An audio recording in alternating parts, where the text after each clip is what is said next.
కౌన్సిలర్లకు, ఎంపీటీసీలకు, మా కార్యకర్తలకు, నాయకులకు ప్రతి ఒక్కరికి నా నమస్కారాలు తెలియజేస్తున్నాను. కార్యక్రమాన్ని ఉద్దేశించి ఎలాగో పెద్దలు మాట్లాడతారు కాబట్టి నేను కేవలం రెండే మాటలు చెప్పి ముగించాలనుకుంటున్నాను. రాబోయే రోజుల్లో పార్టీ కోసం అంటే 2019 నుంచి 20 వరకు ఎన్నో ఇబ్బందులు అంటే ఇబ్బందులు కాదు కానీ నా నుంచి తెలుసో తెలియకో మా కార్యకర్తలు కానీ నాయకులు కానీ ఇబ్బంది పడవచ్చు అని నాకు తెలియదు. కానీ ఇప్పటి నుంచి అలా కాకుండా 2029 ఎలక్షన్లో నాన్నగారి గెలుపు కోసం, అదేవిధంగా రాష్ట్రంలో జగన్మోహన్ రెడ్డి గారి గెలుపు కోసం మా కార్యకర్తల్లో ఒకటిగా ఏదైతే ఉందో వాళ్ళతో కలిసి పనిచేస్తానని కూడా నేను ప్రతి ఒక్కరికి తెలియజేస్తాను. గతంలో 2004 ముందు నాన్న ఫస్ట్ టైం కంటెస్ట్ చేసినప్పుడు విలేజ్ల వారీగా, వార్డుల వారీగా ఎక్కడైతే పోయి గ్రూప్ని గ్యాదర్ చేసినారో ఇప్పుడు కూడా ఈ 2029 ఎలక్షన్లకు కూడా నేను అదే విధంగా విలేజ్ల నుంచి, వార్డు నుంచి, ప్రతి ఒక్క గల్లీ నుంచి మా నాయకులతో కలిసి పనిచేసి అంటే జీరో నుంచే మొదలు పెడతాం మీలాగా కార్యకర్తలాగానే నేను తెలియజేయాలనుకుని మరోసారి తెలియజేస్తా ఉన్నాను. అదేవిధంగా 2029లో మన పార్టీ వచ్చిన తర్వాత జగనన్న 2.0 ఎట్లుంటుందో తెలియదు కానీ మాత్రం మా కార్యకర్తలు ఎక్కడైతే వాళ్ళ ఇబ్బంది పడినారో అక్కడే వాళ్ళని కాలం ఎగరేసుకునే విధంగా 2029లో ప్రతి ఒక్కరిని తల ఎత్తుకొని కాలం ఎగరేసుకునే విధంగా మేము ఎవరు అంటే జగన్మోహన్ రెడ్డి గారు, సాయి ప్రసాద్ రెడ్డి గారు కాదు, వైఎస్ఆర్ కాంగ్రెస్ పార్టీ నాయకులని చెప్పుకునే విధంగా కూడా మీ అందరినీ కూడా ఎక్కడైతే ఇబ్బందులు పడినారో అక్కడే నిలబెడతానని కూడా నేను ప్రతి ఒక్కరికి తెలియజేసుకుంటూ నాకు అవకాశం ఇచ్చినందుకు ధన్యవాదాలు తెలియజేస్తాను. ఎవ్వరు కూడా అలాంటి బెదిరింపులకు భయపడరు. కానీ ఈరోజు ఎవరు కూడా పథకాలు తీస్తారు, ఎవరు అది చేస్తారని ఒక ఇక్కడ వచ్చిన మన వైఎస్ఆర్సీపీ వారియర్స్ వెల్కమ్ చెప్తూ నేను ఒకే విషయం చెప్తున్నాను. మనము ఏదో పదవి ఇచ్చినాం కాబట్టి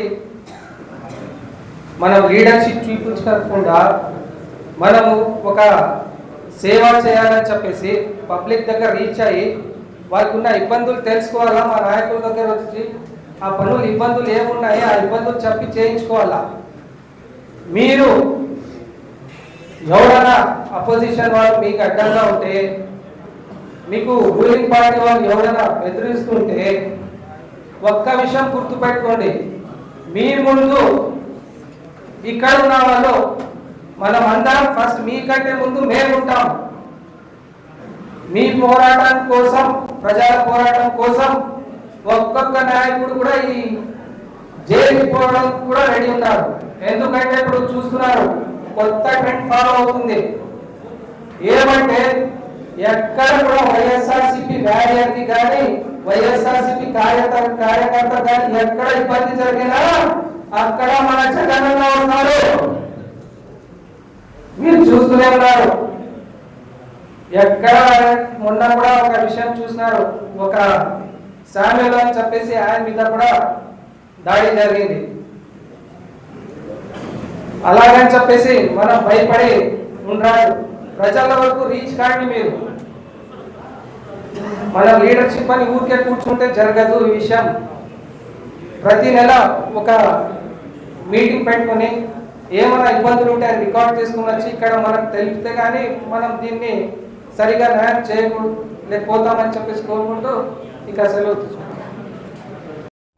కానీ నేనేమంటున్నానంటే ఈరోజు లాస్ట్ లో మన టీడీపీ ఒక సర్వే చేశారు. ఇక వాళ్ళు ఎందుకంటే మెంబర్షిప్ చేశారు. మా పార్టీలోకి మీరు ధైర్యం ఇవ్వడానికి మన సాయి ప్రసాద్ రెడ్డి అన్నగారు ఎప్పుడూ మనకు తోడు నీడుగా ఉంటాడు. కాబట్టి నెక్స్ట్ ఎలక్షన్ వచ్చేంత వరకు కొంచెం కష్టపడి అందరూ ఒక్క దాటి పైన నిలబడి నెక్స్ట్ ఎలక్షన్ లో మన సాయి ప్రసాద్ అన్నను ఎమ్మెల్యేగా మన ఆదోని మన కోరిక, ప్రజల కోరిక మంత్రిగా చూడాలన్నది మన ఆదోని, నా కోరిక కూడా ఆదోని ప్రజల కోరిక కూడా.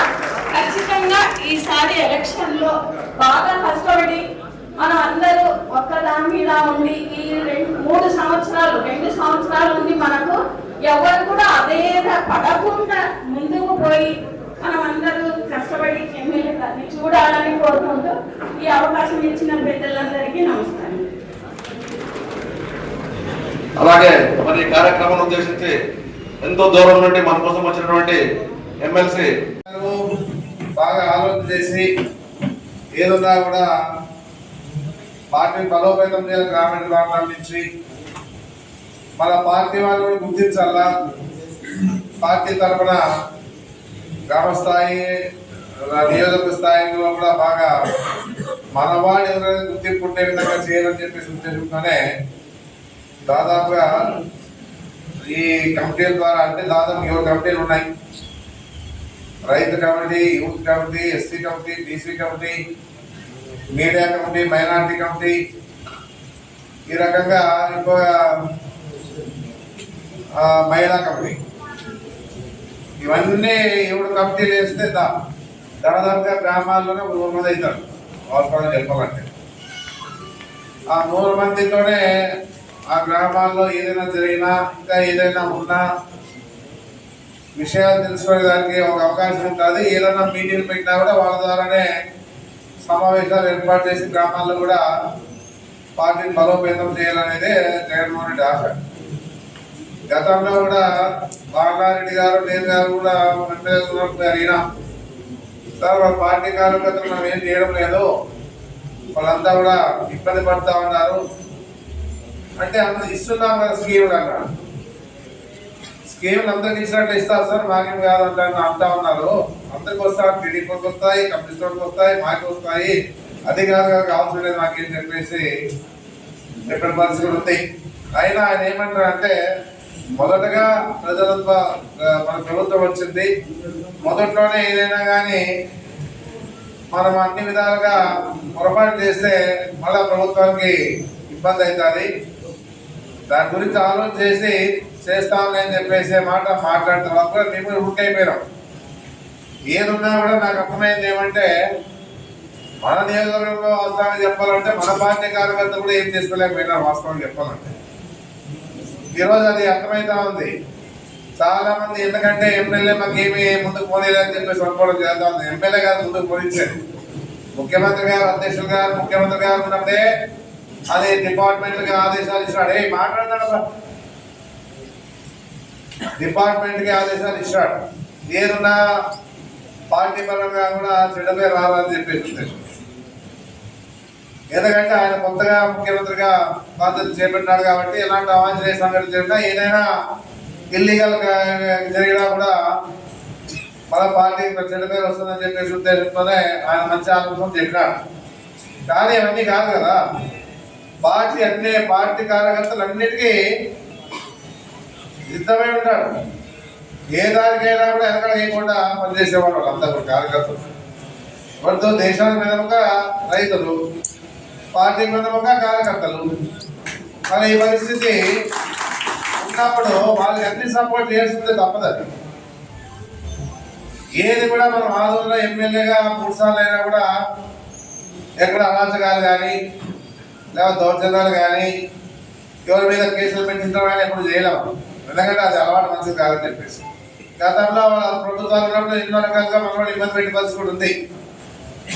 ఏదన్నా కూడా ఆ పార్టీ నాయకులు అన్ని విధాలుగా అన్ని రకాలుగా ఆ పార్టీ తరఫున కొంతమంది బాగా దండకోవడం జరిగిన పరిస్థితి కూడా ఉంది. మళ్ళీ పెట్టుకోవాలి కొంతకన్నా కోటీశ్వరులేం కాదు ఎవరు కూడా.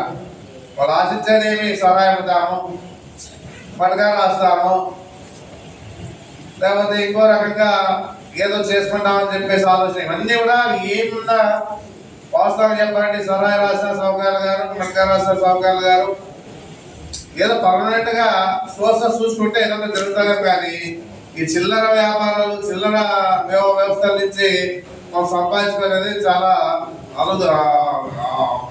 సమస్య కాదు. ఏదన్నా పర్మనెంట్ గా ఉండాలి. దాని నుంచి మేము వచ్చింది, దీని నుంచి బాగుపడినామని చెప్పేసి ఆలోచన మీలో ఉండాలా, మీ కుటుంబానికి కూడా మంచి జరిగింది తప్పని చెప్పేసి ఆలోచన కావాలి. ఈ ఎన్నాళ్ళున్న ఇక్కడ సరాయిలు ఇంకా అమ్ముతా అంటే ఎన్నాళ్ళు అందరూ అమ్ముతా ఉంటారు. ఎవరికి లాభంలే. మన వాళ్ళు ఏది చేసుకున్నా కూడా టీడీపీ కూడా లాభపడతామని కానీ మనవాడు ఎవరు లాభపడేదిలే. మనవాళ్ళు మన అధికారం వచ్చిందని చెప్పేసి వాళ్ళు ఎవరు కూడా హుకుం జారీ చేయరు, మేమే అమ్ముకోవాలి మీరు అమ్మరాదు కూడా లే. ఎందుకంటే అంతా ఒకటైపోతారు, ఎందుకు లేని తలకాయ నొప్పులు అనుకుంటారు. నేను ఎన్నోసార్లు చెప్పిన ఏదైనా చేసుకుంటే కూడా మన వాళ్ళే చేయాలి కానీ ఎవరు చేయాలంటే దానికి ఎవరు కూడా పలకలే. ఏదన్నా మమ్మల్ని అనుకుంటా ఉంటారు, ఎమ్మెల్యే కూడా ఏం చేసి నాకేం చెప్పేసి అనుకునే వాళ్ళు కూడా చాలా మంది ఉంటారు, కాదనిలే. వాస్తవంగా చెప్పాలంటే ఏదన్నా ఈసారి ఎందుకో జగన్మోహన్ రెడ్డి గారు 2.1 అన్నాడు. వాళ్ళ ఈ కమిటీలు కూడా ఇప్పుడు కమిటీలు వేసేదానికి కూడా అది ఒక కారణం ఉంది. అంత ఈజీగా కమిటీలు వేసుకొని ఇప్పుడు మీకు అంతా కూడా ఐడెంటిటీ కార్డు ఇచ్చి చేస్తారని జగన్మోహన్ రెడ్డి అంటే ఏదో కారణం ఉందని చెప్పేసి గుర్తుపెట్టుకోవాలని చెప్పేసి చెప్పడం జరుగుతాం. ఏ రోజు కూడా ఆయన తెలుసుకున్నాడు కాబట్టి ఈరోజు తెలుసుకున్నాడు కాబట్టి ఇవన్నీ కూడా బలోపేతం చేసేదానికి ఒక ప్రయత్నం చేస్తూ ఉండే పరిస్థితి కూడా ఉంది. మన ఆధారంలో మనోళ్ళు అనుకుంటే నేను ఓడిపోయే పరిస్థితి లేదు. మన వాళ్ళు చేయిస్తే తప్ప ఓడిపోయేదానికి అవకాశం ఉండదు. కానీ మన వాళ్ళు గట్టిగా నిలబడి ఎవరు వాళ్ళలో వాళ్ళు గట్టిగా ఉంటే మనం ఎట్టి పరిస్థితిలో ఓటమి అనేది ఆందోళన మన ఆ పార్టీకి లేనట్టుగా ఏదంటే కొంచెం నిరుత్సాహం, తృప్తి, ఏదో అసంతృప్తి, ఏ విధంగా కూడా ఏం చేసుకోలేకపోయామని చేసే బాధ అని నీకు ఉంది. నాకేమో జగన్మోహన్ రెడ్డికి ఏమో పార్టీ పరంగా కూడా మొదట్లోనే ఈ విధంగా చేస్తే రేపు పార్టీ దెబ్బతింటా అని చెప్పేసి వాళ్ళ ఆలోచన ఉంది. ఏదన్నా నేను కూడా గట్టిగా చెప్పలేకపోయినా, ఏమైనా చేసుకుంటామని కూడా చెప్పలేకపోయినా. చేసుకోలేకపోతే ఏమైనా ఉందంటే కంప్లైంట్ పంపిస్తా ఉన్నారు టీడీపీ వాళ్ళకి ఎవరు పంపించే పరిస్థితి, లేకపోతే మన వాళ్ళు ఎవరు పంపించండి. పంపించడం ఏమంటే ఎంక్వైరీకి వస్తారు మన వాళ్ళు. ఆ విధంగా ఎవరు కూడా ఏది కూడా చేసుకోలేని పరిస్థితుల్లో మన పార్టీ కార్యకర్తలు ఉన్నారు, నాయకులు ఉన్నారు, అందరూ కూడా ఉన్నారని కూడా గట్టిగా చెప్పగలుగుతా ఉన్నా. అందుకే ఏదున్నా ఏం జరిగినా గతం కదా, పోతే పోయింది, ఇంక పోయింది. ఓటు మీద కూడా ఇదే కొత్తగా మాకి 2004లో రాజశేఖర్ గారు ఉన్నప్పుడు కూడా, ఆ రోజుల్లో కొత్తగా ఎమ్మెల్యే అయినప్పుడు కూడా ఆ రోజుల్లో ఎంత అయితే అభివృద్ధి చేయగలిగామో ఆయన ద్వారా మనం చేయగలిగాం. ఎందుకంటే సమ్మర్ స్టోరేజ్ ట్యాంకులు చేసినాం, ఉరుకుందా అప్పుడు ఉరుకున్న మనలో ఉంది కాబట్టి అవుతాడు. తర్వాత ప్రజాపథంలో తిరిగినప్పుడు పెద్దప్పుడు కూడా సమ్మర్ స్టోరేజ్ ట్యాంక్ ఏర్పాటు చేసినాము. ఇక్కడ కూడా వాళ్ళు శాంక్షన్ చేసిన తెలుగుదేశం శాంక్షన్ అంటే భాస్కర్ రెడ్డి గారు ఉన్నప్పటి నుంచి నడుస్తూ ఉండేది. ఆదోని సమ్మర్ స్టోరేజ్ ట్యాంక్ విషయంలో కూడా పైప్ లైన్ వేసి లాస్ట్ లో వీళ్ళు తెలుగుదేశం పార్టీ వాళ్ళు శాంక్షన్ చేశారు. కానీ డబ్బు రిలీజ్ చేయకపోతే మన రాజశేఖర్ గారు డబ్బు రిలీజ్ చేయించి మనం ఈ ట్యాంక్ కూడా పూర్తి చేసి అతను తాగిన నీళ్ళు అందించే పరిస్థితి చేశాం. ఆ రోజులో బైపాస్ రోడ్ చేశాం. ఆ రోజులో ఎంత అయితే